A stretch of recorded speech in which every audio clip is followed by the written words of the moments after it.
Thank you. We're going to call this meeting to order now. It is 6:44 p.m. on August 18, and this is a public meeting of the City of Portland Police Accountability Commission.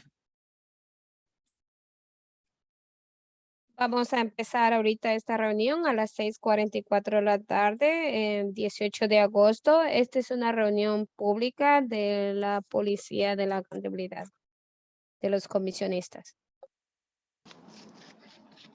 Gracias. This meeting is a public meeting subject to Oregon state law and City of Portland administrative rules and will be recorded. A Spanish language interpretation is available for this meeting. When accessing a Spanish language interpretation, you will see the video feed from the speakers, but the audio feed will be replaced by the interpreter.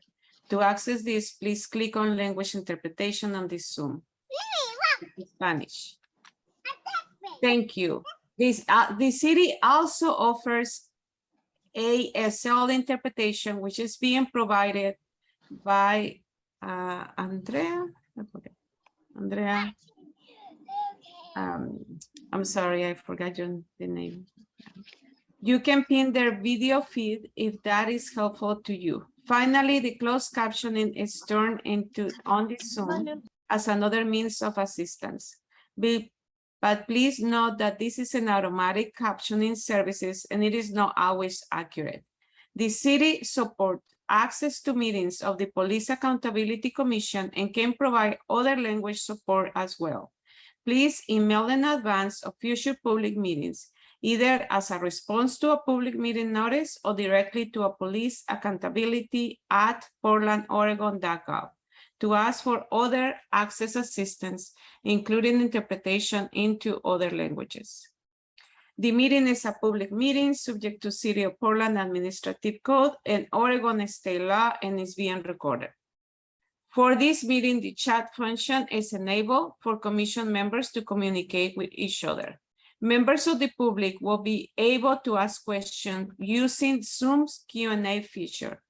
As the commissioners are presenting and discussing things, if attendees have questions, please feel free to submit them through the Q&A. We hope to use this feature to help guide our conversation during the meeting and future meetings agenda topics. We like to be clear that not all questions will be answered into the meeting, but if answered, both the questions and the answer will be visible to you and you will become part of the meeting record. To access this feature, just click on Q&A icon on the middle of the screen. Sorry. Now we're gonna go to the PAC land acknowledgement in behalf of the PAC. The Portland metro area rests on traditional village sites on the Multnomah, Wasco, Cowlitz, Catleman, Clackamas, Panso Chinook, Tualatin, Kalapuya, Molalla, and many other tribes who made their homes along the Columbia River. Indigenous people have created communities and summer encampments to harvest and enjoy the plentiful natural resources of the area for the last 11,000 years. We want to recognize that Portland today is a community of many diverse Native people who continue to live and work here.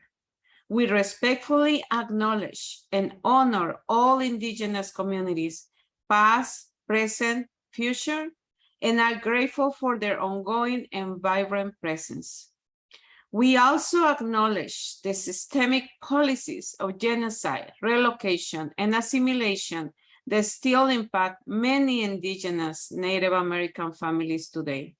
As settlers and guests of these lands, we respect the work of Indigenous leaders and families and pledge to make ongoing efforts to recognize their knowledge, creativity, and resilience.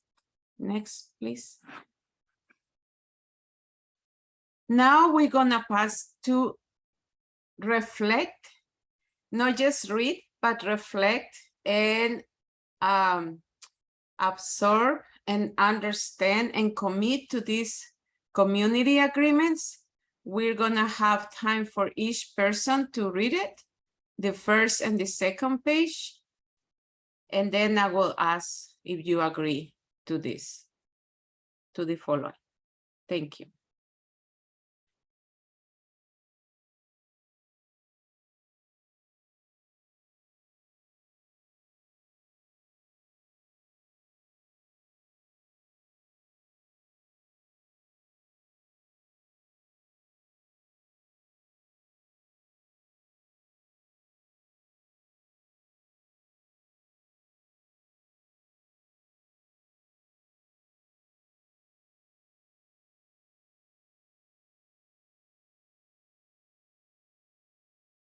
Would you like me to advance the Yes. slide? Yes, thank you, Sure. Dr. Christine.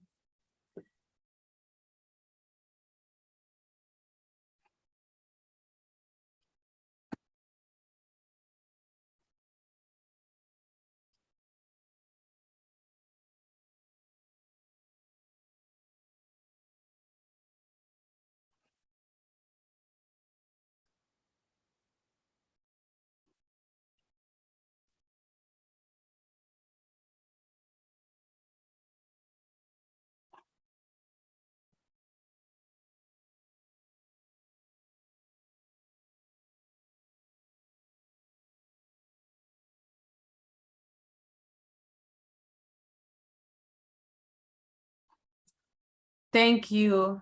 And thank you, Commissioner Dan, for letting us know. And everyone that is agreed to these community agreements, if they can please show their cameras or some vision on their thumbs or their hands.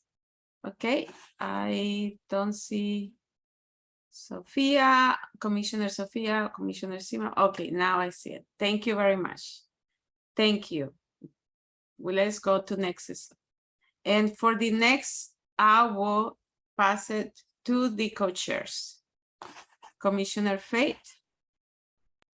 Hi, good evening, commissioners. My name is Faith Aiken. I use she, her pronouns.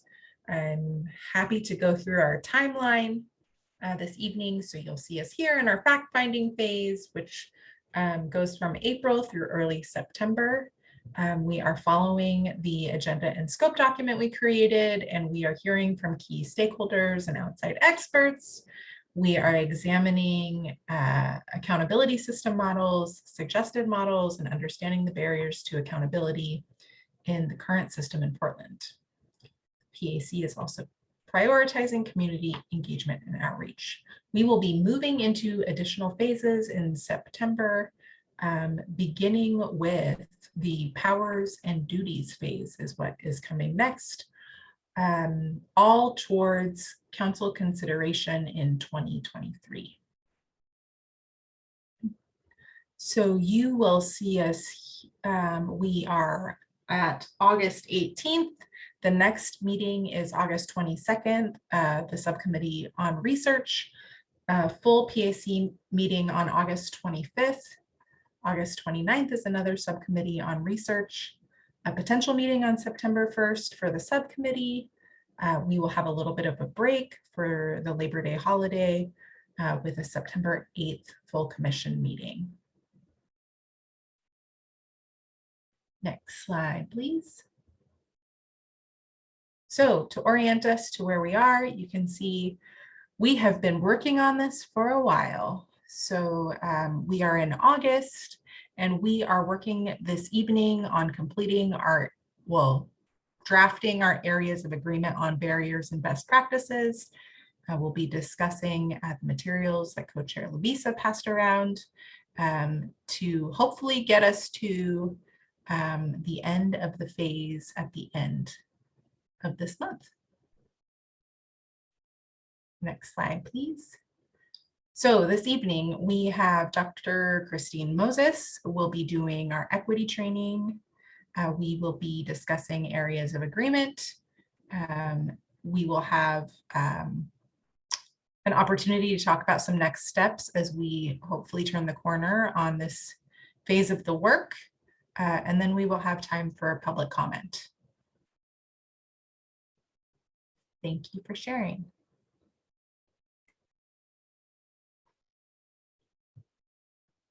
Thank you so much.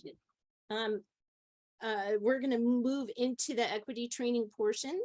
I have to stop share in order to turn on my audio. So here we are going back into the PowerPoint presentation.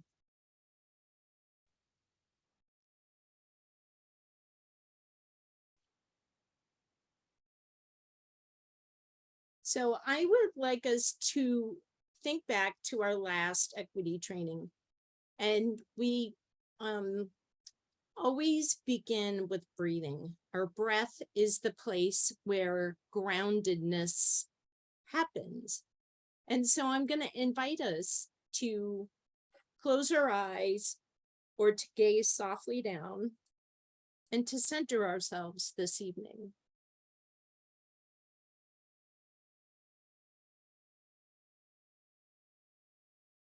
Feel your legs firmly supported by the chair.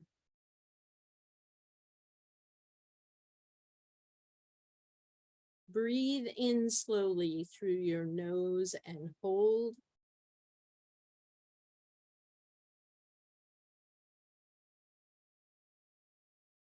And breathe out your mouth.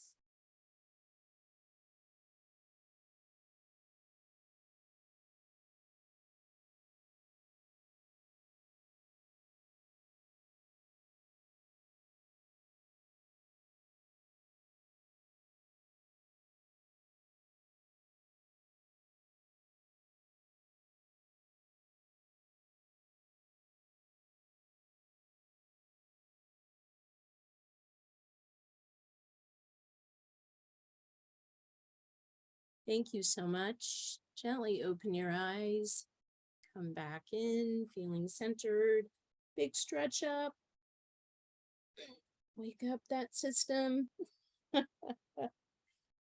Thank you so much.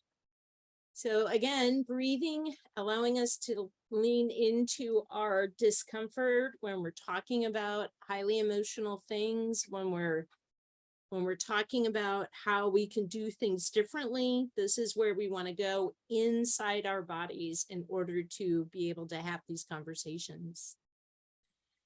Reminding us from last time, we're always working in these different levels of racism through the interpersonal, the individual, the institutional level, your commission level. You're here to be able to create something different, something new, something powerful. And so we're here to open up the opportunities, look at other organizations, see what's possible. And we are working in the structural systems of laws and government agencies, which are held in place by the culture and hold in place the culture. So that's a working back and forth all the time. And yes, we feel the tension. There is a lot of tension between what we want the future to be versus where we are. And it is that tension that we are always swimming in this commission. And that is why our breath is so very critical and very important and very empowering for us to work with. Recap from last meeting. Oregon's history is racist and continues to be so today. Policing in Oregon is informed by the KKK and other hate groups. That is the past. We are here now in the present, and what do we want in the future? And so I'm just a very brief recap from where we were last equity training. So today, I would love to have a conversation about accountability versus discipline. You as a commission have heard a great deal from multiple different sources inside the institution, and soon we'll be having expertise and lived experience to inform your work outside of the policing in the community, outside of the institutions. But you're going to have to wrestle with accountability and discipline. And so I would like to know what is the difference between accountability and discipline? How are they the same? And what do they mean to you as the commission? Would somebody like to volunteer to read accountability and discipline?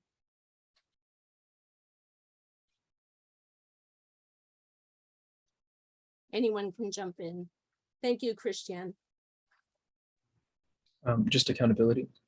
Oh, both. Both. Okay. Cool. Accountability, the fact or condition of being accountable, semicolon, responsibility. And then discipline, the practice of training people to obey rules or a code of behavior using punishment to correct disobedience. So those are dictionary definitions that I took off the internet.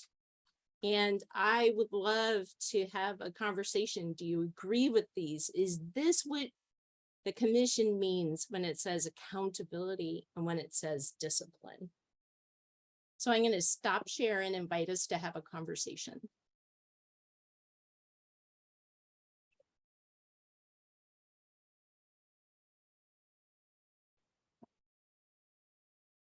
Who would like to start us off?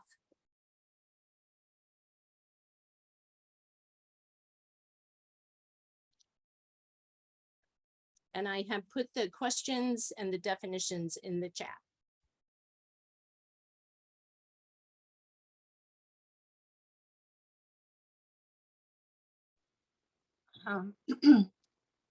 Hey, it's Kiana. I can say, as far as accountability, I hold myself accountable to be like a productive member of my community and be a leader in my community, which is why I'm here. And as far as policing, from what I kind of understand, I feel like they don't have enough. What was the other word that went with punishment? They're not being held accountable. Mm-hmm. There is not, I feel like, enough punishment to help them correct the history of like racist policing and behavior.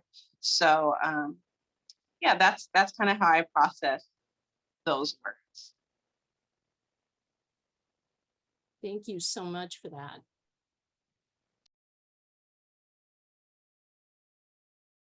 Commissioner Catherine. I guess my view is that discipline is one form of accountability, but it's an individual. Typically we think of it as an individual form of accountability, whereas I think accountability has a broader meaning and can also address how the system is working. In that context, individual discipline is not going to be that meaningful. We really need to be overseeing where the system is failing us and holding the system itself accountable, and one doesn't do that through individual discipline. So I think discipline is a component of accountability, and I would just say in our research seems to be the most controversial piece of that, the piece that it seems like the police hold most closely. They do not want to have civilian oversight of discipline. That seems to be really the place where that's the hardest thing to get to. But nevertheless, I think it's just one, in my view, at least, it's just one aspect of accountability. Thank you. Thank you, Commissioner Catherine. I think Commissioner Dan alluded to this in a previous conversation of multiple levels, right? The individual level, the institutional level, and the systems levels, right? That you'll be working at multiple levels, whether it's changing policies and procedures and possibly discipline. So yes, Commissioner Lavisa. Hi, Lavisa Lloyd, she, her. I think it's pretty interesting. The concept of accountability using this definition, you know, the factor condition of being accountable, responsibility, it doesn't have any punitive connotations to it whatsoever. You don't have to punish someone for them to be held accountable, or for them to hold themselves accountable, or for them to take responsibility for their actions. Whereas like discipline, you know, using especially this definition, is like sort of inherently a punitive and like punishing process. So I think that's an interesting kind of distinction between those two things.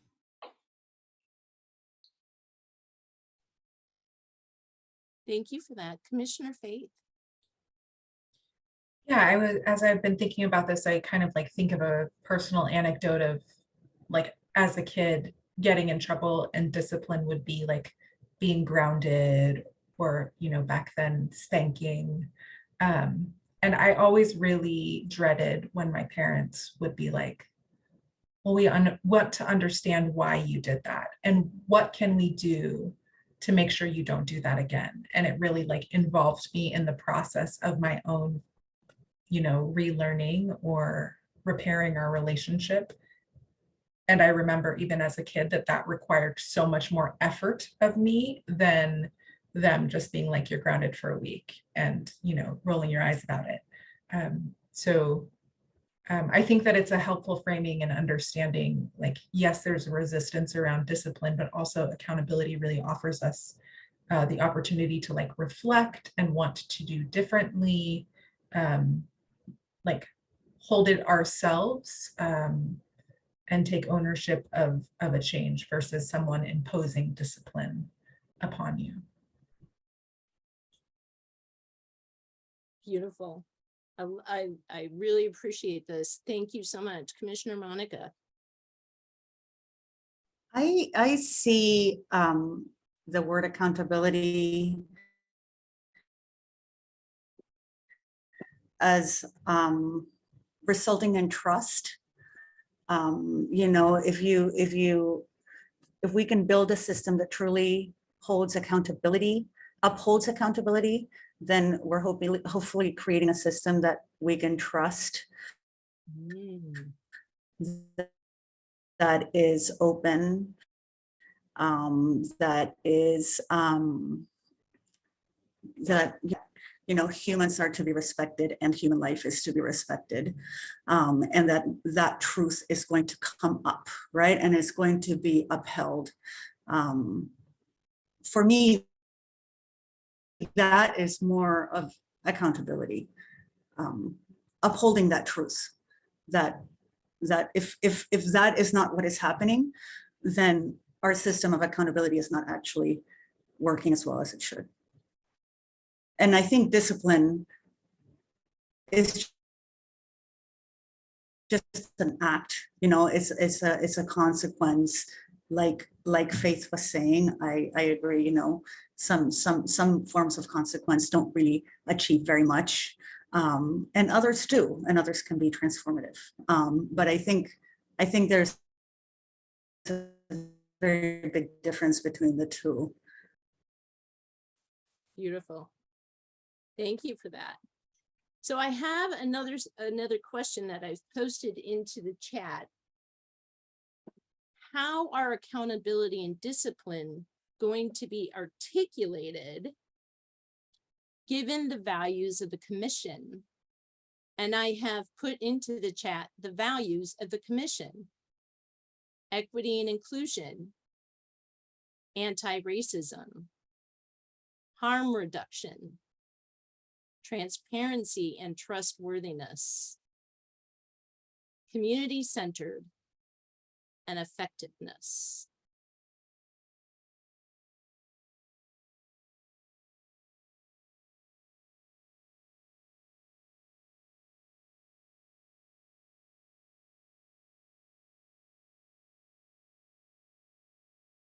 Commissioner Dan. Dr. Moses, thank you. Dan Handelman, he, him pronouns, a member of the commission. I am a little troubled by having this discussion as part of our equity discussion because I'm reminded of a comedian that made a joke about the term Blue Lives Matter because officers decide they want to put the blue uniform on and they can take it off, whereas people of color and other people who are abused by police have no choice like that.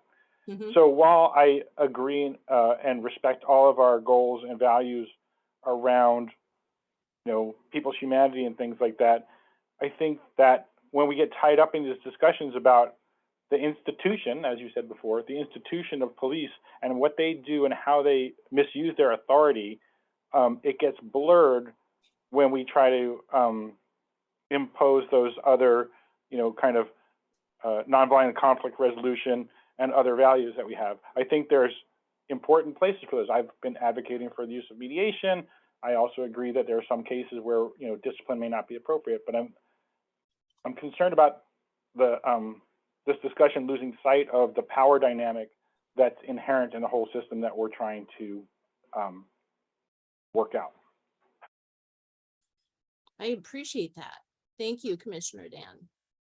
Any thoughts around that?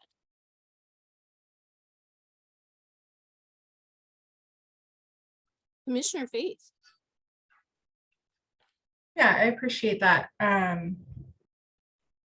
It's made me curious, Dan, around, I think for me, it, like when I read between the lines of what you're saying, it really touches on equity versus equality of like an equitable approach to someone who's been oppressed versus someone who is the oppressor means that my behavior is different towards those two different people, versus an equal approach would be to the oppressed and the oppressor the same level of action. And so I think it's helping me kind of understand this in the frame of discipline versus accountability, because I do think that accountability can be nuanced enough to understand that equity can be embedded. For me, the connotation of discipline is that it's equal and not often equitable. Versus accountability, there is spaciousness enough for it to be equitable. And I think that that tends to be a place where accountability or where conversations get really stuck, is when we have a discipline guide or when we're talking around areas of discipline, there's so many like, what about this? Well, then what about this? And then what about when he did this? And what about his background in this should we consider? And all of those, I think, what abouts are because discipline is meant to be equally enforced versus equitably enforced. So I appreciate that critique, Dan. It yeah, it invites me to think about it a little more.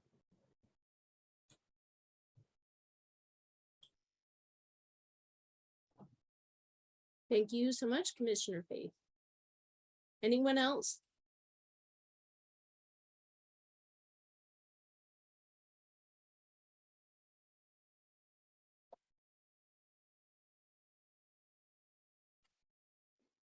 Well, I guess I wanted to ask if Dan would like to say a little more.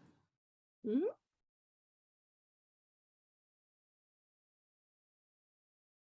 Well, can you be a little bit more specific? I think I mean basically I'm saying one of the things we get told a lot when dealing with this issue of police accountability is officers are human beings. They put their pants on one leg at a time, just like you and me.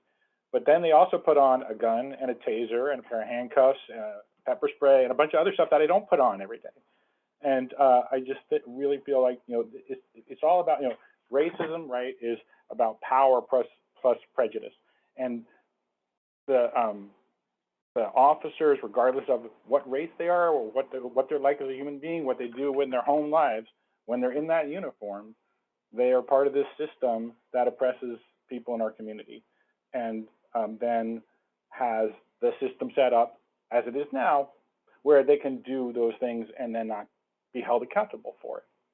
So I guess that's what I'm saying. That I don't want to undermine the humanity of the officers. That's one of the reasons I posted the research I did about the officers that showed up at Citizen Review Committee meetings and how I think that their presence helped mitigate how much punishment they might get because there was that human factor. So I don't want to eliminate that human factor, but I don't want to ignore the institutional factor either. I tend to agree, like with the Blue Lives Matter. You don't want to all lives matter. This situation when it comes to Black lives and death. And when I think about restorative justice, then it's having compassion for the oppressed party. So I don't mind raising my hand and be like, hey, oppressed party, and then listening to the community. And if they're asking to have an oversight committee for more accountability and punishment because the police are abusing their power, then I can understand. I really appreciate Dan's comment because no, it is not the same. It's not the same, and we should be, I feel like, more compassionate. And when we have these questions, look back to what are the communities and what are they asking for and how do they feel about the situation.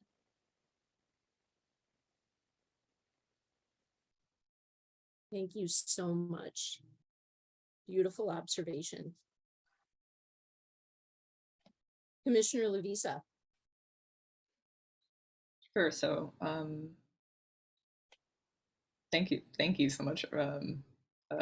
Yeah, Dan, for those points. And also, yeah, Faith and Kiana for kind of like talking through this stuff. I think it's a little hard to answer this question because we're not there yet. We're not quite to that stage where we're talking about like how exactly things are going to work in the new system. But I have definitely had this thought of like, as we are looking at the current system and looking at the problems with the current system, and as we're having all these presentations and we're gathering all this information, that something that sticks out at me is like just how concentrated the power of the current accountability system is, particularly within PPB itself, and that if there's a thing that kind of stands out to me as maybe like an action word, a verb that I would think of when I think about like moving from the old system to the new system, that's like in line with our values. I think of like democratization and sort of like trying to pull down some of this like concentrated power and like give it to people basically, and try to, in particular, something I've noticed or I've thought about a lot, having gone back and watched a lot of these old videos of the presenters coming to us, is like I just notice how sort of over and over there are moments within the current accountability system where there's a lot of police representation, a lot of law enforcement representation in the room, during collective bargaining or during a police review board, or just at multiple places. There are so many either members of PPB or sworn or not sworn, who are able to a lot of the time like kind of get together, and even in IA, right, they're civilians but they're still employees of PPB, and we heard about how they're able to like get together and support each other and share best practices and talk through cases and share their expertise and kind of work together as a team, and that they have that teamwork, and that makes them a much stronger and more effective team.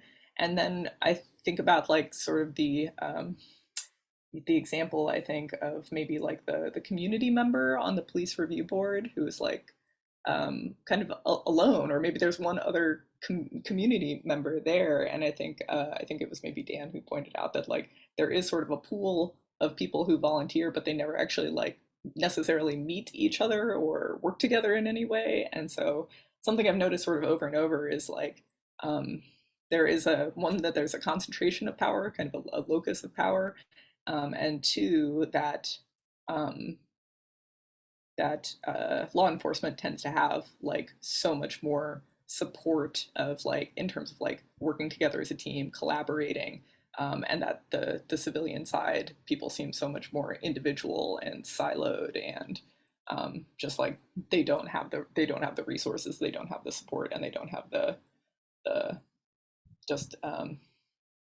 ability to get together as a collective and work together as a collective and have the benefit of the collective, because it's a huge benefit.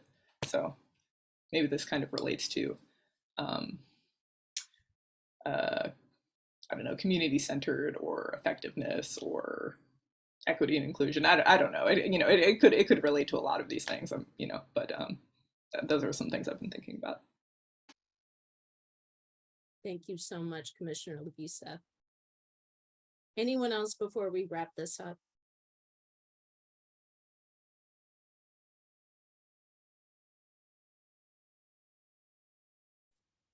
Thank you for this conversation this evening. Truly appreciate it. Victoria, I hand this off to you. Thank you, Dr. Moses. Thank you for this amazing conversation and these questions that definitely help us to think deeper in our commitment and the role of the Police Accountability Commission. Thank you very much.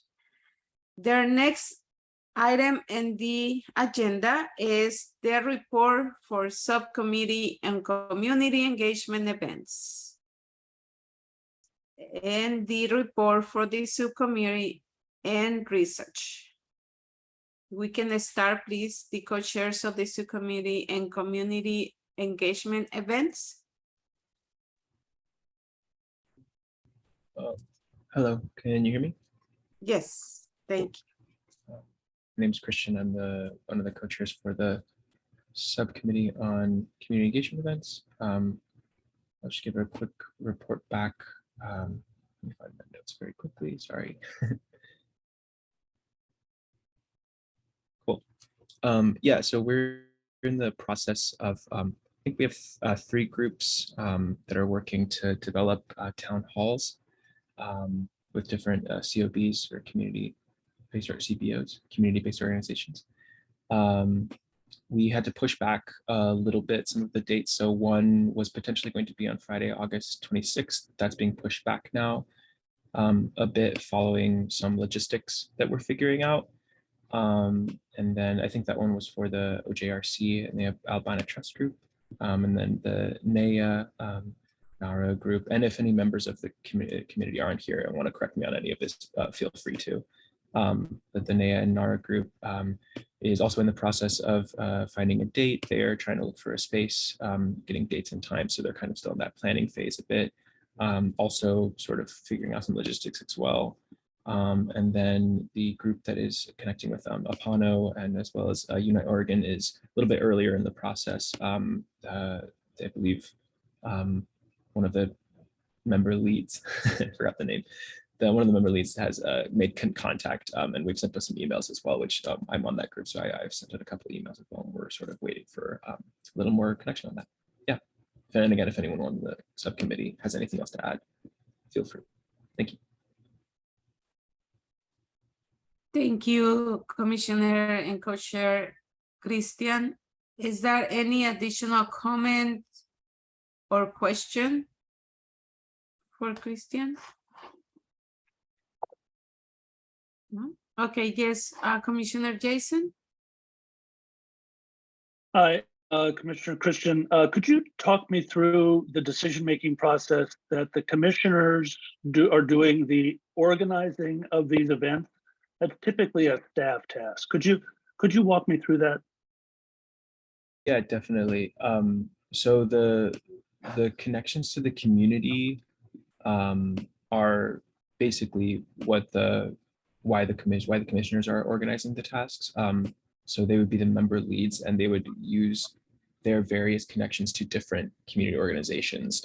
Like, I don't know if someone used to work somewhere, like a lot of the member leads on the groups that we're on right now have had direct contact and a direct relationship with someone from that group.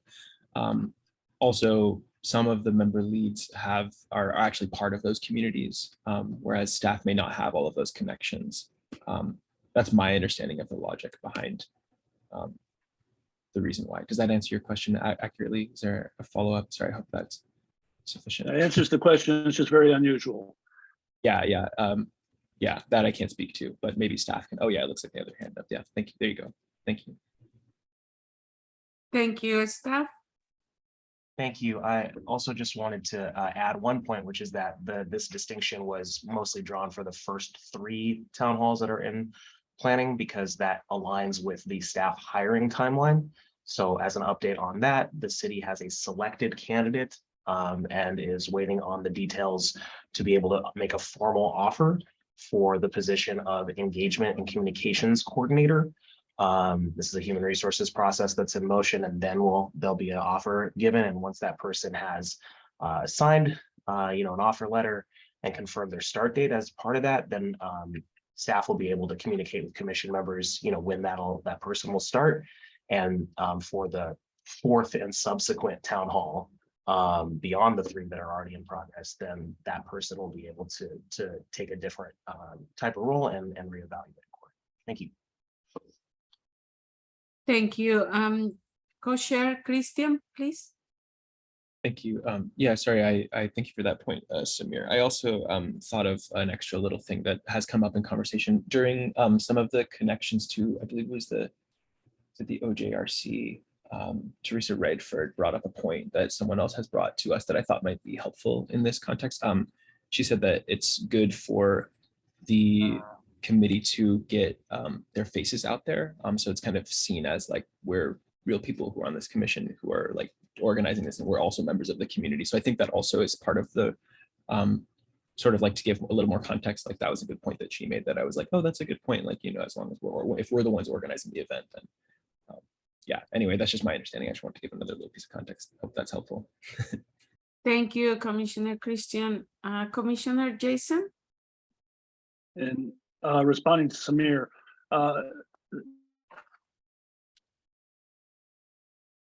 it looks like Commissioner Jason, your camera froze.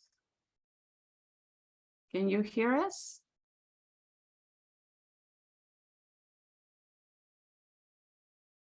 Okay, we'll wait for Commissioner Jason to reconnect. And since there is no other comments or questions, we will pass to the report from Subcommittee on Research. Thank you very much. I'm one of the co-chairs of the research subcommittee, Commissioner Tomlinson, and she, her pronouns. just a brief update. We currently, Commissioner Sophia Glenn and I are working to call all of the research information. We requested that all research be completed by this week and submitted into either our document that we've started with city staff, or into a spreadsheet that we are keeping all of this information in. And then we are going to be we are trying to get through the document right now and organize it in a way that is easily read and understandable, and because I think it's like 24 pages right now of research information. So we are going through that currently and working with the city staff to get that into a form that we can present it to the entire commission for to vote on. And we also have I think 2 more meetings that we will be talking about this in our subcommittee. Thank you. Thank you, Commissioner and Co-Chair Angie. And Commissioner Jason, you disconnect. We passed to the report for the Subcommittee on Research, but we can get back to you. I think Zoom was telling me something. I'll hold my peace. Okay, thank you. Is there comments or questions about the report from Subcommittee on Research? Or additional information for any of the members that are here? Yes, I will pass it to Commissioner Faith and then Commissioner Christian. Yeah, I volunteered to do a little bit of research. I'm not on the subcommittee. So how do I, in what format shall I give you the research I've completed? Thank you for volunteering to do that research. I know that everybody is very busy, so I really appreciate you helping us out, Faith, Commissioner Faith. So if you have pages that you've kept notes on, we are, if you could send that to our co-chair, Sophia and I and staff, and that can get uploaded to a website. And then we're hoping that you might be able to boil some of that down either into our spreadsheet. If it's easier for you to put it into spreadsheet formation, we can send you the spreadsheet or the document. You could just add it to the document in the form that we have right now. So whichever one you feel more comfortable with, we're just really grateful that you've done that work for us. Thank you. Thank you, Commissioner Faith. That answered your question? Yes, thank you. Commissioner Christian? Hi, thank you. I was just curious, I may have missed this as well, so I'm sorry if you said this, but is there has this document has not already been shared via email? I was looking for it earlier and I'm assuming it hasn't been shared yet. And if it has not been shared, oh, there's a chat. Sorry, that might have answered my question already. Okay, cool. Gotcha. The Sorry, notes can go up into the website, but the actual document that we're working on, we've shared it in the subcommittee. You're on the subcommittee, right? No, okay, thank you. I'm on the other one. No. It's okay. I'm sorry. No, There's a lot of people. That's okay, I understand. We've shared it within the subcommittee because we were talking about it in the subcommittee, but we haven't shared any of the the final. We're waiting to share it with the full commission because it's just a lot of information right now, and we're trying to cull it and make it more organized before we try to confuse everybody with it. That's totally fine. I was, I'll give context for why I'm curious. Dan, during our subcommittee on community engagement this week, he brought up a good suggestion of using the document as a basis for some of the questions that we ask in the community engagement events or in the town halls, because then it would be like kind of we could use that research to be able to inform what we're looking for future. So I was just curious, like when it might be shared or like if it's going to be shared or whatever. So thank you for that. We'll use it when it comes. Thank you. Yes, and we just need to get it into a better state. I know that Dan has contributed a lot of the information, and so would be familiar with that, or other people that are across both committees would know a lot more about it. And if you wanted to take a look at it, as the co-chair of the, if co-chairs of the community engagement committee wanted to take a look at the document, I completely understand. It's not in a presentable form right now, but you might be able to use some of the information. Cool. No worries. We'll figure it out later. I'm just curious. Thank you. Okay. Thank you. Thank you. Thank you. Now, Commissioner Monica.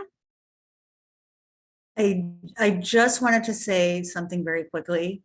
The co-chairs in this commission have done an incredible amount of work, and a lot of the people in this commission have done an incredible amount of work. I regretfully haven't had the time to be able to contribute as much as I would want to, but I just want to point out that these documents are ginormous.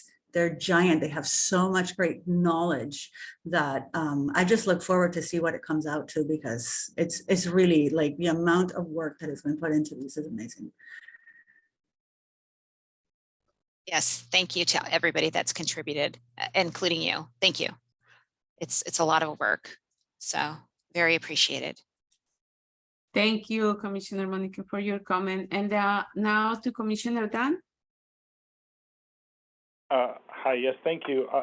So I am on the research subcommittee, and yes, I did suggest community engagement. I think what you can do is, and again, it's going to take a while maybe to understand it all, but just kind of look at the spreadsheets that we have created, and it kind of breaks down into these various categories, such as, an appeal process, a mediation process, what kind of staff there's going to be, what the intake process is going to be, and kind of look at the things that might stand out that people in the community might want to know about. And I think one prime example of that is a suggestion from one city where there's people to guide complainants through the process. So just kind of find the things that you think you can, that are relevant to what community members' experience might be when they file a complaint, and use those for questions. That was my idea, and I think you can do that before we finish the documents. But that being said, I'm a little confused. There has been discussion both in our subcommittee and a little bit in this big, larger group about turning these documents over to the city council. And my understanding is that we're going to turn our documents over to the city council at the end of this whole 18-month process, that once we have culled it all down, and these are working documents, they're our research documents that we can lean on and send them perhaps as an appendix. But I want to understand that I don't think, maybe I'm wrong, but I don't think that even when the commission adopts the document that comes from the research subcommittee or what we're working on tonight, that those are going directly to the city council at this point. So it seems early in the process for me to think that we're going to do that, since we haven't heard from the community yet. Can somebody clarify that? Thank you. I am going to try to confirm that, but I might need a little help. It is not my understanding that we are sending the our document to City Hall. We are voting on it to move forward into the next phase. That's my understanding. I could be incorrect though, and I just if I'm incorrect, can city staff please help me with this? But but my understanding is that we are getting it to a point so we can move to the next phase and use this and move forward. Thank you. And Commissioner, and yeah, if the staff wants to answer, but also I will pass it to the co-chairs of the full commission also to answer this question. Sure, I think my understanding is very similar to Angie's. I do think that these documents will eventually be a part of whatever binder, folder, PDF portfolio goes to council, but I don't think that that will happen until the end of the process. I do think we should always be aware of time and how difficult it may be in the future to have time to go back to these documents and work on them again in the future. So I think getting them to a semi-finalized state, pretty strongly finalized state where we feel pretty good about them, and in case we're in a giant rush towards the end and we don't have time to go back and recheck our work or redo our work, where we're like fairly confident that we feel pretty good about these documents. That's my understanding. Thank you, Commissioner Lovisa. Any other comment about it? Okay. Now we're gonna pass to the next item in the agenda unless there is a question or a comment. And our next item on the agenda is the draft areas of agreement on barriers to police accountability and best practices in Portland. And we're gonna have a discussion in this document. And I want to remind everyone that please be brief. Anyone can speak multiple times, but should take no more than 2 minutes each time you speak. Please let me facilitate. Raise hands on Zoom and allow the facilitator to call on people in a way that promotes conversation, keeps things moving, and allow everyone to speak. Please remember that facilitators use a weighted stack and will not always call on the first person to raise their hand. And the last one, be constructive. Look forward and discuss how to make the commission's work more successful in the future of each question. Thank you. Then I will pass it to the co-chairs. Sure. Hi, everybody. Lisa Lloyd, she, her pronouns, member of the commission. Again, hello. Thank you all so much for your work, your patience, your stamina, your effort as we continue this process and hopefully are getting towards the end of this fact-finding phase of work, so that hopefully we can eventually get on to the next phase of work, where we start to do powers and duties.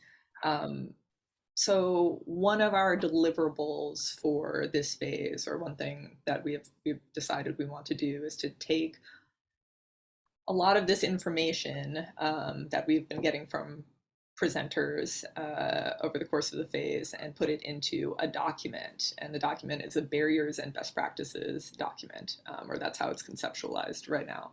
And I think it's sort of like the question that we're trying to answer right now is what's wrong, what's going wrong with the current system, and then also what's right with the current system, what's working. But I think, obviously we all know the reason that we're here is because the current system is not working to such an extent that this group is necessary. So it's a pretty important question to answer, and I think that something that you can see from our presenters is if you ask 10 people what's wrong with the current system, you'll get 11 answers. And so I emailed you guys a little bit earlier this week, I think on Monday night, and just to try to increase transparency on the process of how we got to this doc, or how we got to this draft of this document. Essentially, co-chairs divvied up the presentations that we've had and went back, looked at them, rewatched the video, rewatched the discussion, and took notes, pretty copious notes about those from the presenters and from the PAC discussions about it. Put all of that into a spreadsheet, categorized it, I PDF'd it, I sent that along on Monday night, and then so that's sort of the underlying document. That's just sort of once again, just a kind of draft work product. And then this document comes from that. So essentially, almost everything that's in that spreadsheet is now in this document somewhere in some way, shape, or form. Because of course there were redundancies. A lot of presenters, mentioned the same things. And PAC members also brought a lens to it, right? And so we started to identify kind of some of the same themes come up like over and over and over again. The complexity of the system, the lack of transparency in the system, the limited ability for complainants and family members of victims to interact with the system or engage with the system in meaningful ways. Those were some big ones that jumped out over and over. But there were also just a lot of little things that people noted were, really not working. Or working. I do want to say that we do have best practices in this document, so there is a section for things that are going right and things that are working well. But essentially, this document kind of looks somewhat similar to the draft that we saw a few weeks ago. We looked at it and we sort of asked, how do folks feel about the general idea of this document? But this is like that, but with like a lot more information from the presenters. So it's by no means a final draft. It can totally change.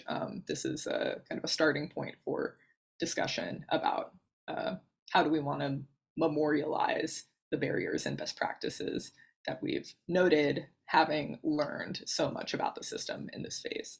So just having said that, I want to kick it off, and I want to welcome all the comments and all of the ideas and suggestions that folks might have, particularly about organization, synthesis. We're really not at wordsmithing yet, so please hold your wordsmithing unless there is a really egregious factual inaccuracy, because of course some of these these come from notes, and sometimes it's hard to understand exactly what somebody meant when you're taking a note. So maybe me or one of the other co-chairs might have misinterpreted something, and so we're happy to take those types of notes, but for the most part, we were looking to see how do folks feel about the setup of this document, the way that it's set up now.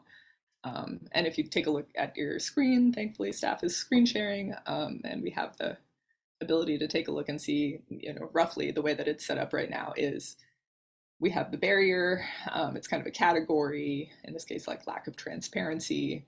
Then there's a more specific subcategory underneath of that. And then there's more specific examples of that subcategory. So that's just like one suggestion for how this can look and how this can work. But we're definitely open to ideas, open to suggestions. Okay. All right, I've talked enough, so would love to hear from you. And also thank you to everyone who reviewed the doc and sent back edits and suggestions. We got some really, really good suggestions today and earlier this week. So thank you so much. Thank you, Commissioner and Co-Chair Lovisa. And we can start the conversation.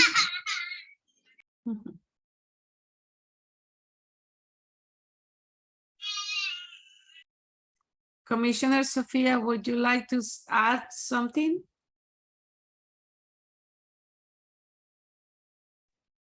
Yes. I think that was Commissioner. Okay. Commissioner Sophia?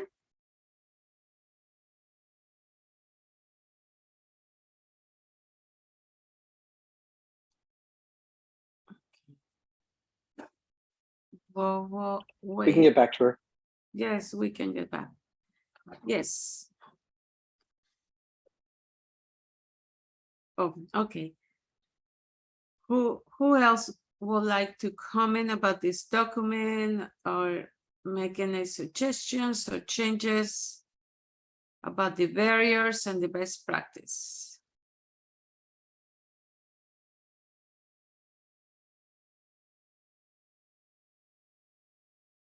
Any questions or comments? Yes, Commissioner Dunn? Yes, well, so, since we're not deliberating over email, I'm going to read some of the comments I sent to the co-chairs with the track change. Well, they're comments in the margin. They're not track changes that I sent that you can see on the document itself. So the comments I made are that many of the categories in this document are about values. And ultimately, when we're writing the city code, we have to have aspects of the system broken down into mechanical pieces. So I don't think that's necessarily a problem, but it's just an observation. And just in terms of at some point, we're gonna have to meld this document with the one from the research subcommittee, which is broken more down into those mechanical categories. There's also in the spreadsheet that the co-chairs put together, and we'll start it out. I'm going to say this again. Thank you so much. I understand how much time it must have taken to go back and listen to all those tapes and take those notes and put this document together, because I did a lot of similar stuff to do the research for the research subcommittee that I'm working on. So I really appreciate the time you put into it. All right. So, but there in the spreadsheet, there's a part that said hope for the new system, which I guess that is not, barriers or best practices that are in the current system, but I hope that those items could be captured in another document so that we don't lose those before we move forward. I also express appreciation for the no wordsmithing guideline right now, because I think that the important thing, as you said, is to make sure that we get the information correct, and then we can wordsmith it and straighten things out later. And then I had a couple of two short comments about the spreadsheet, just for a point of clarification. One was about the police review board, and one is about this issue that came up several times from different people, and it came up a couple of times in this document that we're looking at, that it says that community members cannot get information about the status of their case. Now, the DOJ agreement does require that IPR, the current system, have a way for people to track their complaints in an online format. And I tried to find that on the IPR's website today and realized that when I don't know how many of you realize, the city used to be portlandoregon.gov and now it's portland.gov. So when that transition got made, somehow the link to this page disappeared. I'm going to post it to the chat. But so it still exists on the portlandoregon.gov site, but the IPR currently could be potentially out of compliance with the DOJ agreement because you cannot track your complaint online because you can't find this page. So anyway, long story short, while the system as it exists does allow you to get information all along. So that just as a point of clarification for all the people who said that you can't, I don't think that telling people, please go to this website to find out what's going on is a user-friendly way to do it. So I think it's not necessarily best practice, but I'm not sure it's 100% accurate that people aren't able to find out what's going on with their case. I hope that's clear, and I hope I didn't go on too long. Thank you. Thank you, Commissioner Dan. Commissioner Faith? Yes, wanted to thank you, Dan, for bringing up that question around the hopes for the new system. Transparently, co-chairs, we like really wrestled of like, does this belong here? Does this not belong here? We took notes on it. It came up multiple times. Some of the speakers addressed it, some of them didn't. And so like, what's the equitable way? And so I think where we landed, and like happy to discuss this, was to keep it, again, we're not wordsmithing, but I wrote these couple sentences in my own notes so I would kind of remember where we landed. Where briefers were asked to identify hopes that they'd like to see in the future system. These hopes will be used in future phases of work. Hopes expressed by PAC members were cross-referenced to barriers and included in the previous barriers sections of the document. So in saying that, what we were trying to inverse some of the hopes of, if you're saying, I hope that this, if Lovisa said, I hope that this system is transparent, then making sure that that is reflected in the barrier of needing more transparency for real.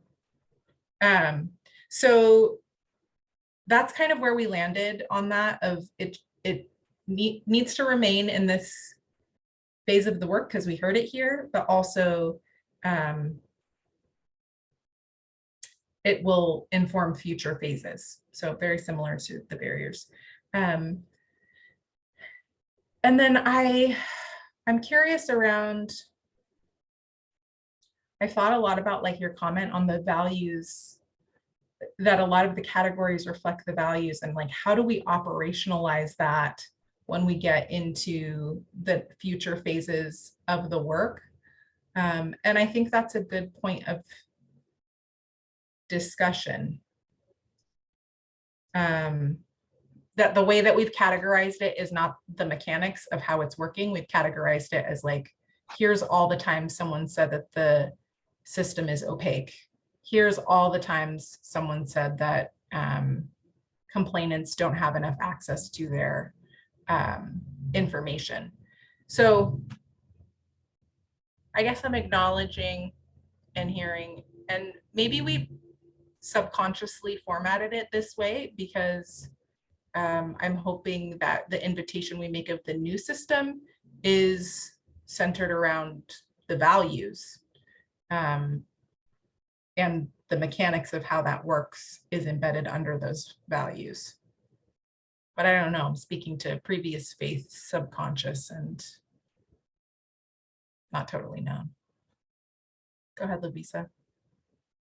You know, something I thought about, Dan, I appreciate your suggestion. I think a couple other people have also made the suggestion of, is it possible to kind of align this document with like the research subcommittee document categories? And I think it is possible. I think those categories might be being slightly redone right now, but the general idea of categorizing things according to like what part of the system they relate to. Like I just went back and looked at the categories to remind myself, and it's sort of like, you know, intake, discipline, hearing process, subpoena power, quorum, budget, public nature of meetings. Like it's those types of categories that are really granular.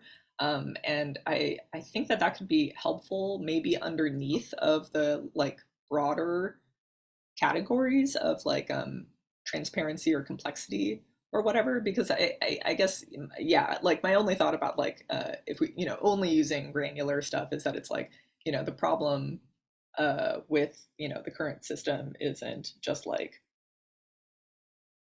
collective bargaining or something like that. You know what I mean? It's not like if we just fix this one granular thing, right? So I think that there is I would say that's my suggestion, is to sort of keep like the broader categories, but maybe like subcategorize underneath of that using some of the research subcommittee, either those categories or like language incorporating those categories. I don't know what you think about that. Thank you, Commissioner Lovisa. And I will go to Commissioner Dunn and then Commissioner Jason. And then after that, we're gonna take a short break. And when we come back, we actually will go through the document and make comments or edits all together in a collaboration. But I will pass it to Commissioner Dunn and then Commissioner Jason and then break. Go ahead, Commissioner Dunn. Okay, well, if Commissioner Renault wants to go before me, he hasn't spoken during this part of the meeting yet, so. Okay, I wasn't trying to be critical by talking about the values. I think it's really important for us to capture those values, and I'm going to paste in the first section of the ordinance that guides the IPR right now. Now, I'm not saying they necessarily followed this in their 20 years they've been around, but I was thinking about the fact that even though city code is very mechanical and doesn't really leave a lot of place for values to be embedded, they did put this in. So it says, city hereby establishes an independent, impartial office readily available to the public, empowered to act on complaints against police bureau personnel for alleged misconduct, and recommend appropriate changes of police bureau policies and procedures toward the goals of safeguarding the rights of persons and promoting higher standards of competency, efficiency, and justice in the provision of community policing services.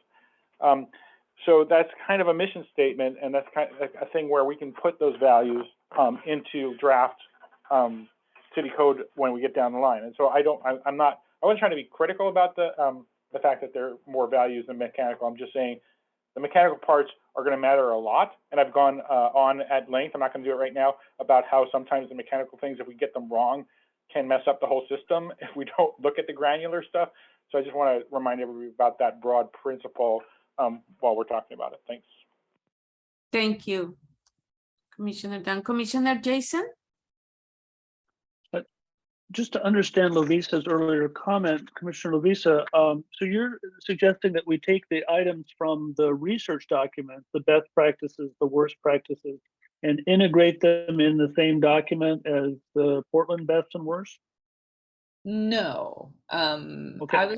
I was suggesting the possibility of using the categories that the research items are subcategorized under.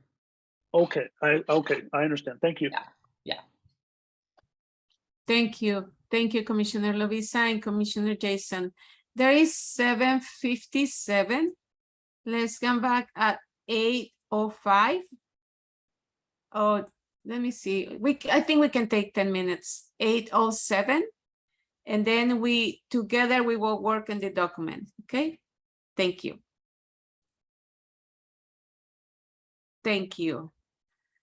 Now we're gonna review the document. We're gonna share the document and we're gonna work all together.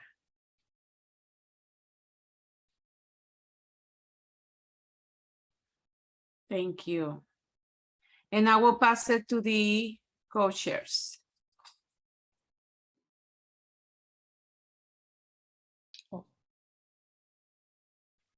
Okay.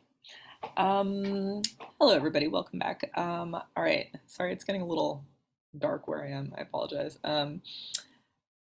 I hope that we can take a look at the doc, and I know it's funny because we said no wordsmithing. If there are factual inaccuracies, please point those out. We definitely want to hear about those. That's not the type of wordsmithing I mean. And maybe we can kind of just like start at the beginning and take a look at the first section, so that we can kind of get a sense of how we feel about this type of organization, and if we want to go back to the drawing board, reorganize, et cetera, but just kind of starting with the first one. I think we kind of did first things first in terms of like lack of transparency. Was these aren't really in any particular order, but lack of transparency I think came up the most times in terms of things both PAC members and presenters mentioned. So there's a lot of things that could be categorized underneath of this. These 3 bolded sections you see are just some suggestions. So barrier, lack of transparency, number 1, maybe. Complainants have difficulty understanding the complaint process and receive little or no support from the current system. This is just, like I said, some draft language. And then the things that are categorized under this are supporting elements. So timelines and timeliness was a huge thing that came up over and over again. That if there are timelines, people don't know what they are. They seem to be very long for some cases. So investigations do not follow transparent timelines. Complainants may not know when, where, or how to file a complaint. Complainants do not know when, where, or how many times they will have to tell their story. Complainants have difficulty getting real answers from knowledgeable staff about the status of their complaint investigation or what they need to do next. When a complainant calls to get information about their case, they often must start from the beginning each time they call. Complainants encounter the equivalent of poor customer service when interacting with the current system. So, thoughts, ideas.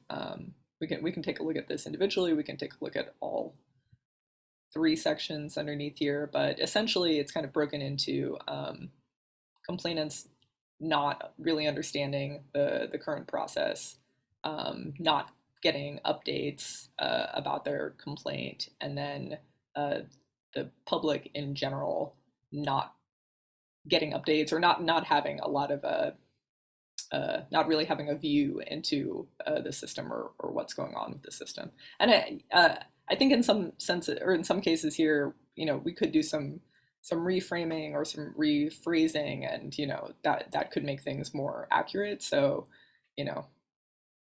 wordsmithing, it's a little bit of a fuzzy line in terms of what is and what is not wordsmithing here. So if you have ideas, suggestions, if you see like things that are flagrantly incorrect about this document, or if you just don't like or don't like the organization, please go ahead and point it out. Commissioner Monica has her. Let's go ahead, Commissioner.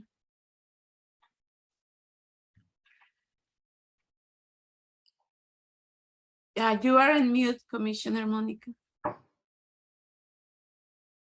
I have not reviewed the videos like you guys have.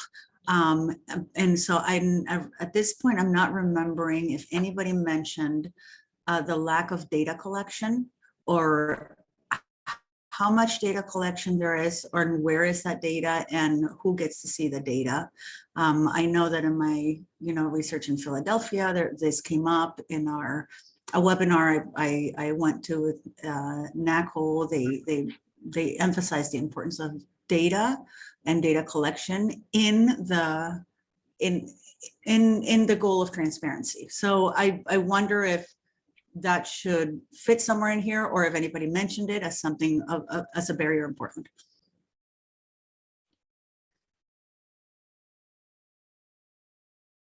Thanks, and we'll take down all these suggestions. It's totally possible. Not all of these suggestions we might be able to implement tonight, or it might not really make sense time-wise or efficiency-wise to do all these things tonight. But if folks just make their suggestions now, then co-chairs and staff can get together and look at these and answer these. I will say I will try to answer your question, Monica. I think I actually don't know that anybody did like so specifically say this. Like there is something kind of under part 3 about results of investigations not being published, or if they're published, they're heavily redacted. But in terms of like data, are you talking? It sounds like you kind of mean a little bit more like data analysis or auditing or some further step like that. I don't really recall seeing that. And I could be wrong. I could be wrong. There's a lot of stuff in this document and a lot of stuff in the spreadsheet, but thank you so much for bringing that up because that's definitely something to check on. Thank you, Commissioner Dan. Thank you. So does that raise the question, are we able to add things to this? I mean, we gathered this stuff from the people who've talked to us so far. We haven't heard from the DOJ yet, I should point out, or the people who authored the charter amendment.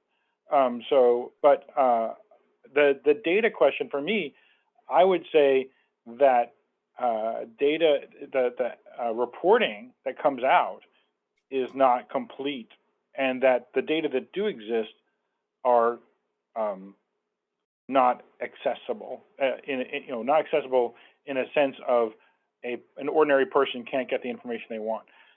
So just to explain, the IPR does keep quite a few dashboards on their website that shows how many complaints have been in what categories and how many sustained and other findings have happened, but it's very hard to figure out how many use of force complaints were sustained, for instance. You have to manipulate their data to do that. And they don't print those that kind of information in their annual report, even though they used to. So I would like to add something about, data reporting is not transparent and thorough, or something along those lines. We're talking. I take it, Co-Chair Lloyd, that we're talking about this whole lack of transparency section, and not limited just to the part that you read already. Yeah, okay? yeah. Feel free to comment about any of it. Yeah. So related to that, when they do publish information that I think the community is interested in, they're very inconsistent about how they do that. So the thing that says results of investigation not published or published, they're heavily redacted. I can go on about this all night, obviously. The Police Review Board is, as I pointed out in my notes to you, allowed to print the names of officers if those names have already appeared in the media. They never do that. There's an annual, quasi-annual review of all police shootings in Portland that happens from the OIR group. They're the contractors that do it. And they, after Portland Cop Watch and other community members pushed them for years, started to include the officer and victim names in those documents. So those are in there. The police themselves have a whole area of their website about officer-involved shootings where they name the officers and they name the people who got shot. But for some reason, the Police Review Board doesn't include those names. And when the IPR annual report comes out, at best they say there were 4 shootings this year and 2 were fatal. They don't say the names. And as you know, the movement for Black Lives, it's very important to say the names. Not only, but for me, it's not only important to say the names of the people, but we should also remember the names of the officers who caused the problems. So I think I boiled that down to a short sentence saying that they're inconsistent about how they present information because it's printed in some places and not in other places. Thank you, Dan. I do think it should be fine for us to add commissioner identified barriers to this document. So in Monica's case, Monica, you mentioned like the lack of sufficient data or data analysis or data collection for use. I think that is fine for us to if we want to, as a group, add that to this document, we definitely can. And I guess this is, kind of coming back to, if we're just making a comment, actually maybe staff can remind me what the rules are on this in terms of collectively working on a document. But I think that if we want to add a comment on the side, that's fine. We can just add a comment and then co-chairs can look at it, independently after the meeting and, make a change. But if we want to if we want to change it right now or add something to the main document right now, that we would see if we had consensus to add it to the document. Is that? to clarify, the first half of that is correct. You can add a comment as you see fit. The second half is actually a little bit more open to you. You can make changes. We'll just put it in track changes as a proposed change and leave it open for the commission to actually make those decisions later if you'd like. And whatever, if a co-chair says, you know, we'll make that change, then you'll see it reflected on the screen, just because otherwise it'll be a lot of back and forth. So if you're able to give sort of a verbal cue to staff, co-chair Loviso or Sila will say, then you'll see it get changed. Yeah.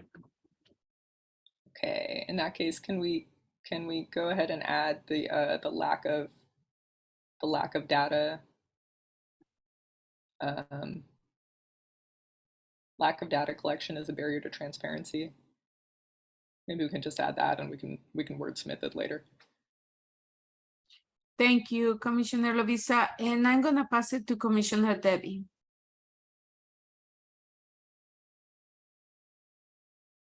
You are on mute, Commissioner Debbie. Okay, yeah, sorry, I'm trying to watch my point. It's going up and down. So I wanted to ask about the last point under number 3, not counting the right above where right above this one that is being added.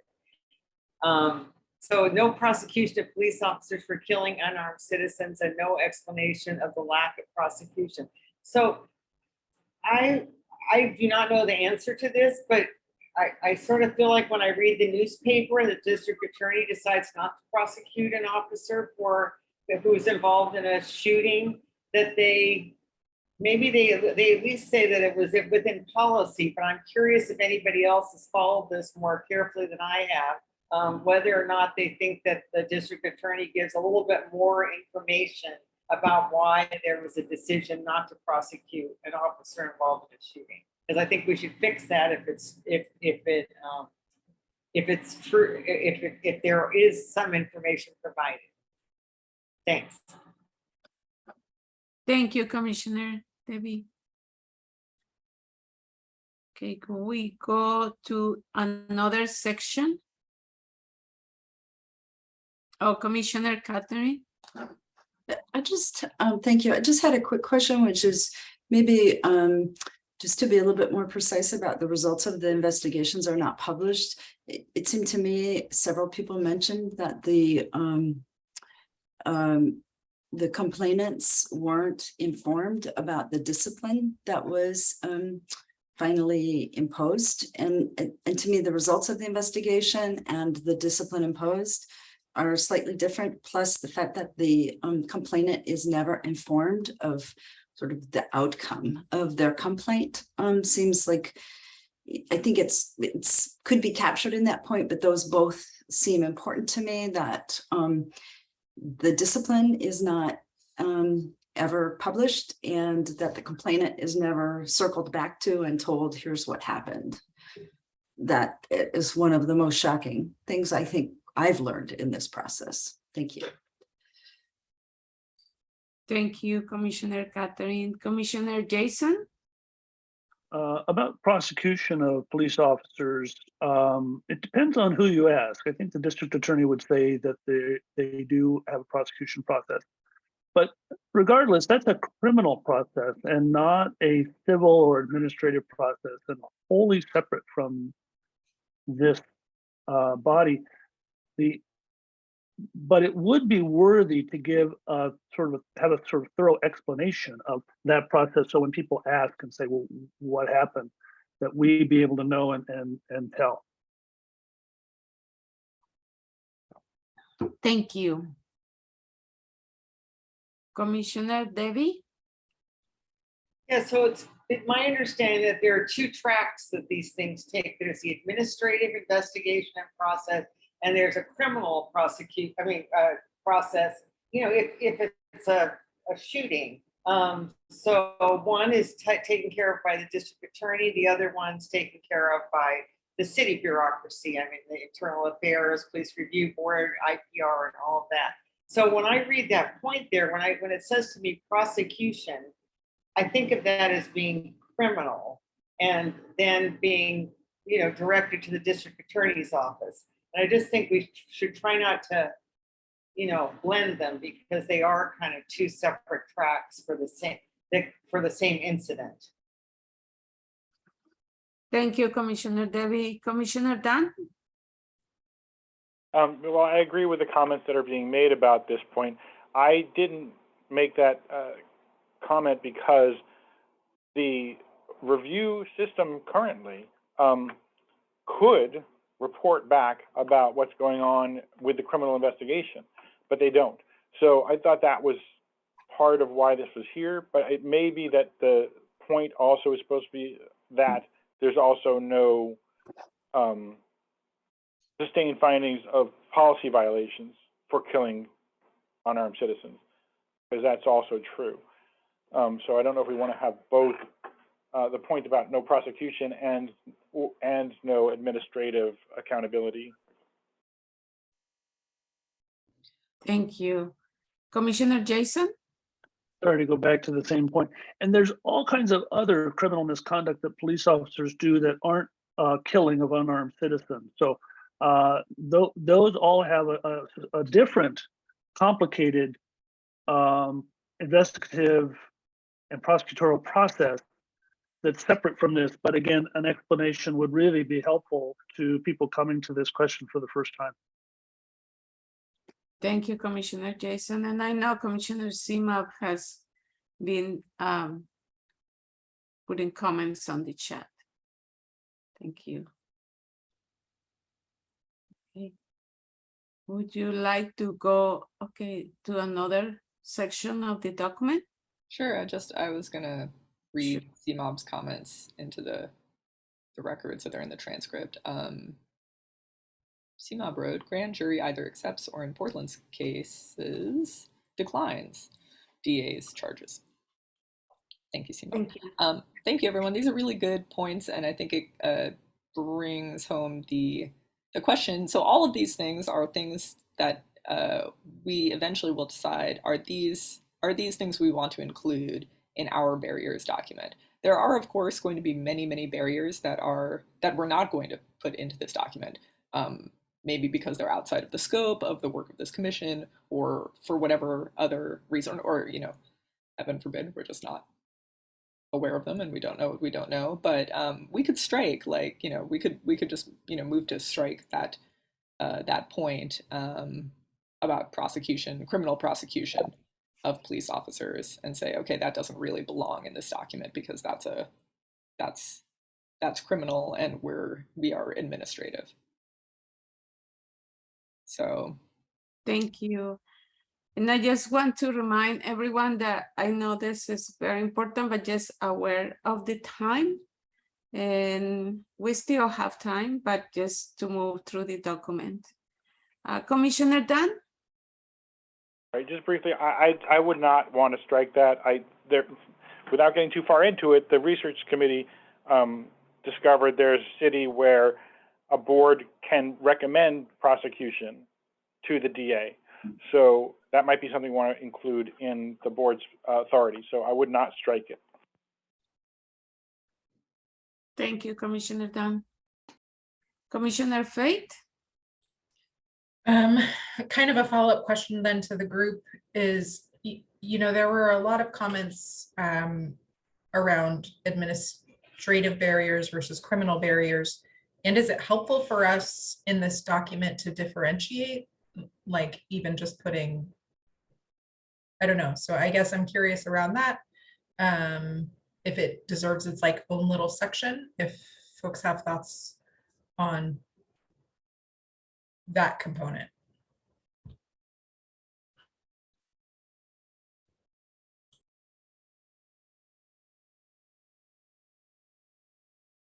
Commissioner Christian? Yeah, thank you. I'll just respond to that.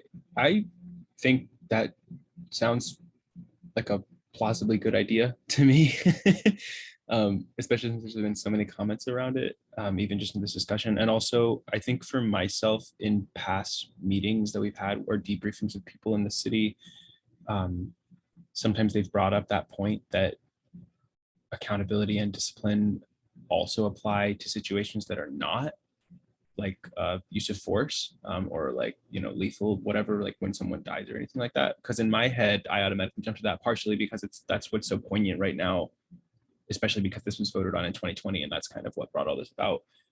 But it really does, it gets applied to a lot of other things. So I think maybe that distinction would be good to have, because I don't know if other people might have that same experience that I have where I'm like, oh, that's right. People make mistakes that are very small as well, not enormous and terrible. Yeah, anyway, thank you. Thank you, Commissioner Christian.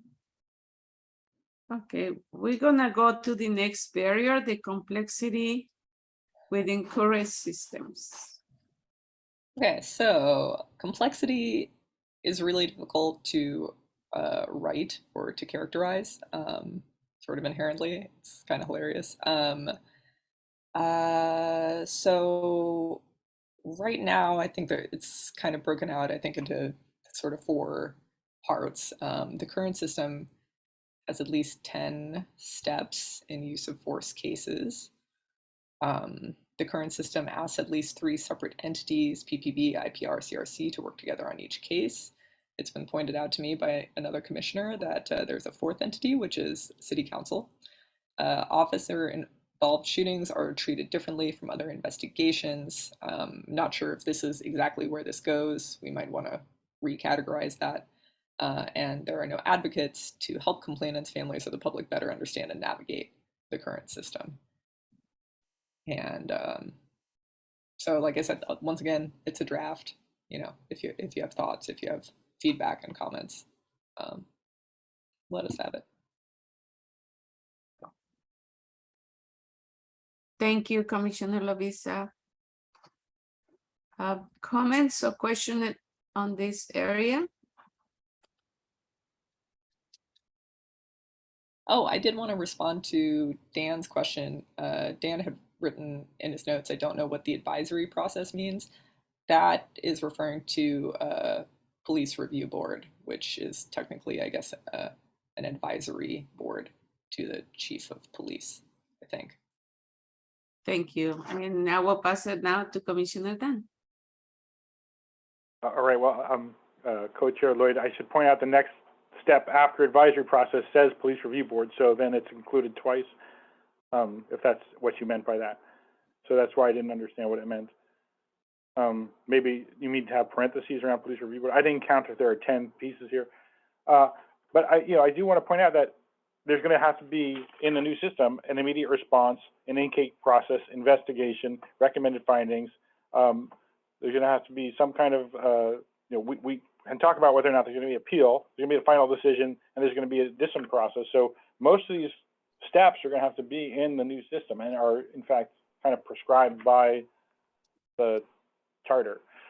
So I'm not sure that having the list of these particular steps is helpful. I think the complexity comes from what is seen as duplicative or confusing steps, where like the police review board takes a case behind closed doors, and then the CRC can hear an appeal in a public hearing, and then I don't know. It's just I'm not 100% sure this is exactly the right framing for the complexity. And then for the next section too, the CRC is only involved in about between 2 and 8 cases a year when there's an appeal. So I just want to make sure that we're accurate when we're putting this document together. And I don't know how you want to incorporate those comments I made on the document, but I just want to not lose sight of them if we're going to be voting on this tonight or soon. Thank you, Commissioner Dan. Commissioner Faith? I think this conversation around this section is particularly helpful. Like as Lovisa was being glib around, it's really hard to write concisely about the complexity of the system when we've heard it over and over and over. Like, how do we demonstrate that in a few paragraphs with by numbers or points? So yeah, I think that's a helpful. It's not like we're like the most important thing is to remove one step of the system. And so I guess maybe the complexity is embedded in transparency, because I think what we heard over and over again was around like different points of entry or certain things happening behind closed doors and certain things like CRC being subject to public meeting law. So I think that it is part and parcel that accountability systems will have lots of steps and lots of different processes. So maybe the problem that was really identified is that it's all of the steps are so confusing and at different points of entry to different bodies that folks are having a hard time tracking. So I'm acknowledging that perhaps this whole section we can rework a little bit.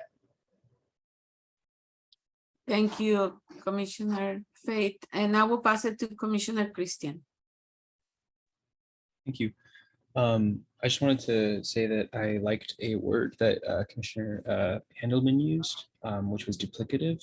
I feel like when I heard that, I was like, that's true. I heard that when we were meeting with people that steps get added that kind of feel like they've already been done before. So yeah, I think I wanted to say that. And I also I had a note that I was going to say kind of in the checks and balances section, but I think it kind of applies to here as well, which is that there was someone who said that the thoroughness of the investigation is kind of a double-edged sword, because you kind of need to be thorough in order to get, a good, it's just good to be thorough when you're making an investigation, making a discipline call or anything like that. But the other side of that is that it ends up making the system a little more complicated because you have so many layers to trying to be thorough. And I feel like that adds to a bit of the complexity, and it kind of goes along with the duplicative statement. That word made me kind of think about all these things. Hopefully that makes sense. I'll stop talking, but thank you. Thank you, Commissioner. And Commissioner Lovisa? Yeah, I'm thinking about, I appreciate this conversation, and there really are no darlings in this document. Like we can scrap any part of it and totally rewrite it.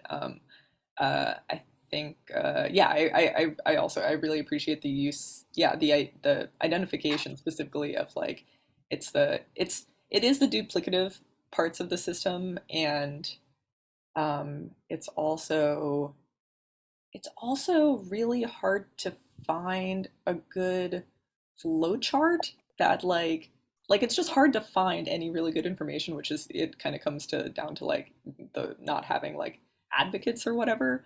But it's also like, yeah, multiple points of entry, I think Faith had mentioned. It's just it's I guess it would be maybe a little, if it were like if it were a 3-step process. I'm not saying there's any world in which a police accountability would or could or should be a 3-step process, but it would be far easier to understand on your own. But because it is a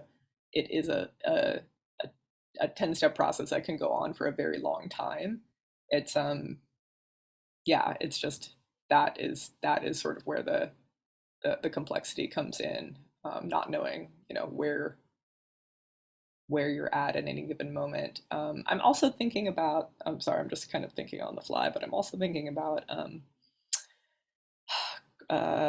when Christopher Paye from the Police Review Board came, and he did show us some graphics that kind of explained the system, and they were really helpful when I was going back and trying to understand what all the steps of the process really were, because I realized even after hearing like 10 people explain it to me, I still felt like I didn't really understand, or I couldn't tell you what all the steps of the process were, even then.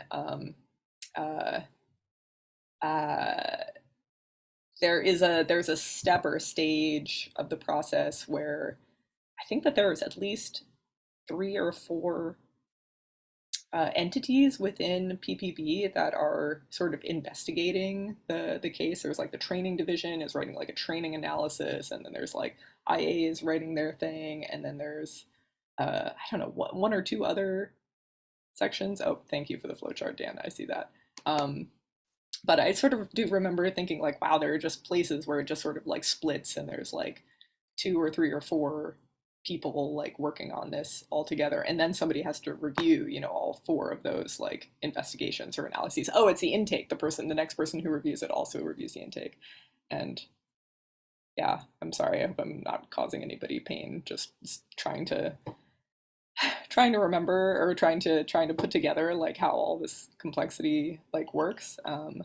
But yeah, I think that anything that we can do to kind of clarify this will help a lot. So anyway, that's it. Thank Sorry, you. that was my brain dump. Yeah, thank you, Commissioner Lovisa. And I know I want to pass it to Commissioner Catherine. I just want to remind everyone that we have in the agenda the potential approval of draft areas of agreement, include review of values and goal, but we know this is important, but just the time, check everyone's the time. And remember again to try to be brief.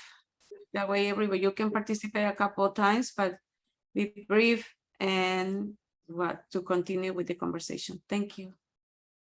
And I will pass it to Commissioner Catherine and then Commissioner Debbie.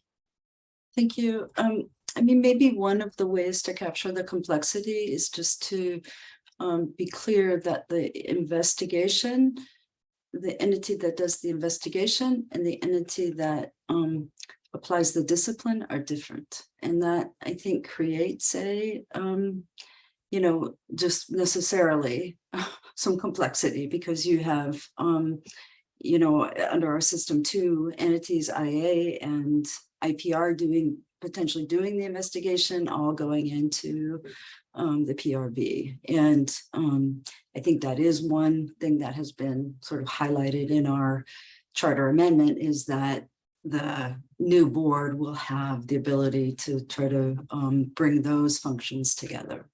Thank you. Thank you, Commissioner Catherine. Commissioner Debbie? I wanted to comment on the point, there are no advocates to help complainants, families, or the public better understand and navigate the current system.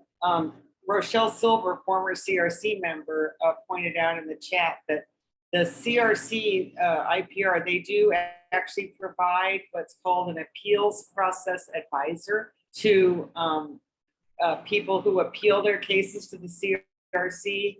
And it's a former citizen, CRC member, and they actually do have access to the investigative file for that purpose. And so I've observed a lot of these, and it seems like the APA has been a really great addition to the system. So we got to give them credit for the fact that they do have a support for the people who actually go as far as filing appeals with the CRC. Thank you, Commissioner Debbie. And I just want to pass it to Commissioner Lovisa. Sure. Thank you so much for pointing that out, Debbie. That's really important. And I remember thinking, I was like, oh, isn't there at some point someone who can help you? Which I guess really that just kind of speaks to the issues at hand. But yeah. All the way to the end, Lovisa, then you can, then you get some help, right? Great.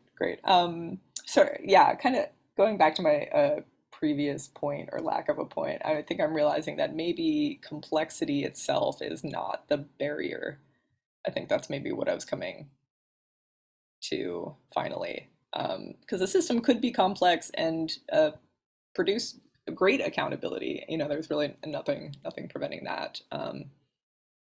So yeah, it's, I think maybe even totally possible that, you know, maybe we should talk about like reframing complexity and being like, you know, areas of the system are duplicative or areas of the system are confusing. Thank you, Commissioner Lovisa. Commissioner Dan? Yeah, well, I'm glad you're framing it that way now, Co-Chair Lloyd. Here's the thing that I think is what makes it complex and confusing, that different cases go through different steps to get to their final outcomes. And I don't know if that's going to be something that can be avoided, but like we keep talking about the Police Review Board, but a small slice of cases ever goes to the Police Review Board. It's only when there's either a recommended sustained finding, or there's a deadly force incident, or if somebody overturns the finding of the original the officer supervisor. That's relatively rare. And then, like I said, the appeals are even rarer to the CRC. That may be part of the new system, that where there's going to be some cases that get handled administratively, some cases go before the board, some cases can be appealed. I don't know. But I think that the way this system is set up, because I think somebody else was getting at this, because these pieces fall under different umbrellas, that's what probably makes it confusing. That the CRC, well, is under the IPR, which used to be in the auditor's office. The police review board is under the police bureau, and the commissioner of police, who makes the ultimate discipline decision, is an elected official. And then, as you mentioned, co-chair Lloyd, the city council can participate in appeals right now as well. So I don't know how much of that can be avoided given the structure of our city, and the differences of like really minor cases where somebody gets called a name and really serious cases where somebody gets shot. Whether the what some of this developed because of the difference in the complexity of the cases, but that doesn't mean it's not a barrier. Thank you, Commissioner Dan. Commissioner Monica? I would, I think I heard it from more than 4 or 5 people that came to talk to us that the system is way too complex. So I think complexity is an important word here. And yes, it's as well duplicative, but the complexity, I mean, we just saw that flow chart. It's just a crazy flow chart that looks like the metabolism of glucose into energy in my chemistry class. Not good. Thank you very much. Very good example. Commissioner Lovisa? Actually what I'm reminded of, and there are several times where things kind of come up that are almost like a double-edged sword. And I think the complexity is maybe one of those double-edged swords where in order to have a system that has checks and balances, like that's a big part of the reason why the system is complex, is because of the addition of things and layers and stuff that are supposed to be a check against other parts of the system theoretically. But it kind of reminds me a little bit of our government, in that like there can be basically an abuse almost of that complexity, and the checks and balances can start to, I don't know, collapse in on each other and cause more problems than they solve. Does that make sense? Thank you. I'm gonna have another comment, and then we'll pass to public comment and then next steps. Anybody that would like to make an additional comment or have an additional question of the document or this chart? Yes, Commissioner Christian? Thank you. Yeah, I'll just close it out by saying that I fully agree with Lavisa. That's what I was trying to get at earlier. Basically what you just said, that the complexity stems from, well, I guess that the complexity is a double-edged sword because it comes from trying to keep the system, I lost my trail of words. I support it is what I'm just trying to say, do the double thing where someone supports something else. So there you go. I lost my words though. Thank you. Thank you. Okay.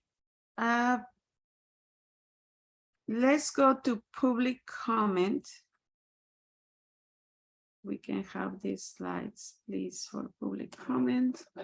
And now we're gonna go to public comment, and we remind that we invite the public to make comment about what the discussion was today, but also to share their story. If they have any story they have been with the police, they wanna share with us. We want to remind them to raise their hand, and they will have each of the comments, or the participants will have 2 minutes.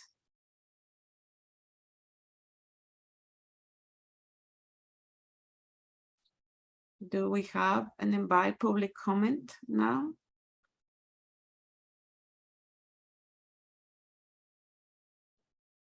I do not see any raised hands from the public. Thank you, Dr. Christine. Mhm. Now, okay, we're gonna go to next steps then. And for next steps, I'm gonna pass it to staff and then to the co-chairs. Thank you, Victoria. So, excuse me. As part of the transition to the next, well, before I get to that, to reiterate, the city is in the process of extending an offer to a person to developing an offer, which has not yet been formally extended, but will be soon, to a person who will be the new Police Accountability Commission Engagement and Communications Coordinator, a second staff position for the Police Accountability Commission. Just wanted to reiterate that for record. Secondly, as part of the transition to the next phase of work, the commission will be putting some administrative tasks and decisions into the next steps section of the agenda in upcoming meetings. This includes discussion of the agenda and scope, as well as council parameters for the commission and for the next phase of work specifically, as well as a draft work plan for the next phase, which will allow for members to give input on that and have that be developed further by co-chairs. Also coming up in the next few meetings will be selection for full commission co-chairs for the next phase of work as part of the wrap up of this phase. It may also include a discussion of other details of the next phase, such as subcommittees for the next phase and both their purpose and their co-chairs. For more on the next steps and phase of work transition tasks, I will pass it over to co-chair Faith. Yeah, just one other addition. Wanted to acknowledge we've received requests from commission members to add a section in our agenda around new business and old business.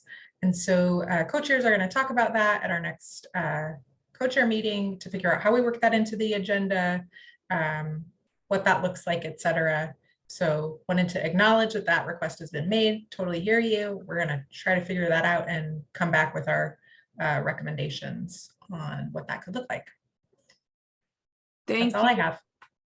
Thank you, Co-Chair and Commissioner Faith.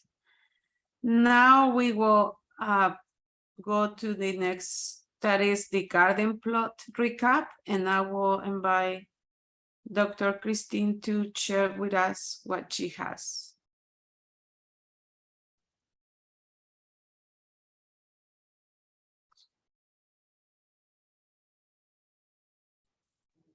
I have, from parts of our conversation this evening, what are we doing with these documents? Are they going to city council throughout the process or at the end? Can we create hope for the new system in this document or in a separate document?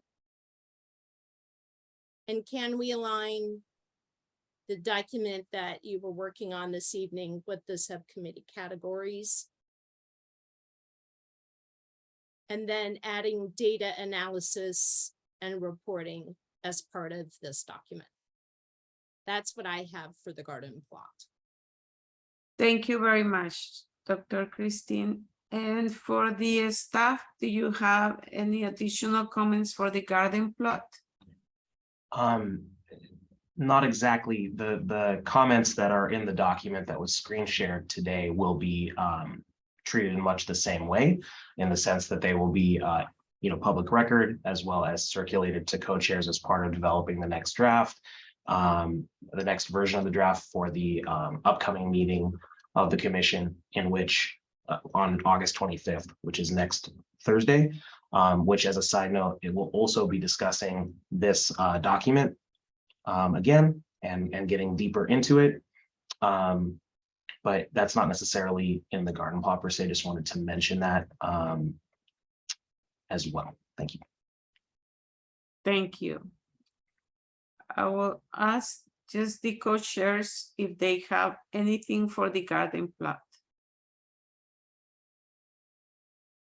I just have one thing. It was a comment.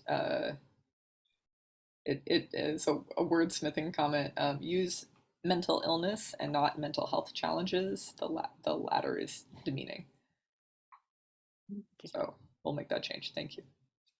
Thank you. Okay, I want to say thank you to everyone that participated on the meeting. Thank you for every commissioner that has been here in this meeting today. Thank you, Dr. Moses, for the amazing training that you shared with us today. Thank you, the interpreters, the ASL and the Spanish interpreters. Thank you for being here. And also for the reports and the subcommittees and the public meeting that was here at the meeting. Thank you to the members of the public for being here and contributing your questions and comments. And you can even write a public comment in advance of future meetings. And please sign up for email updates on the Police Accountability Commission. We are adjourning this meeting on August 18, 2022 at 8:54. Thank you very much and have a good night.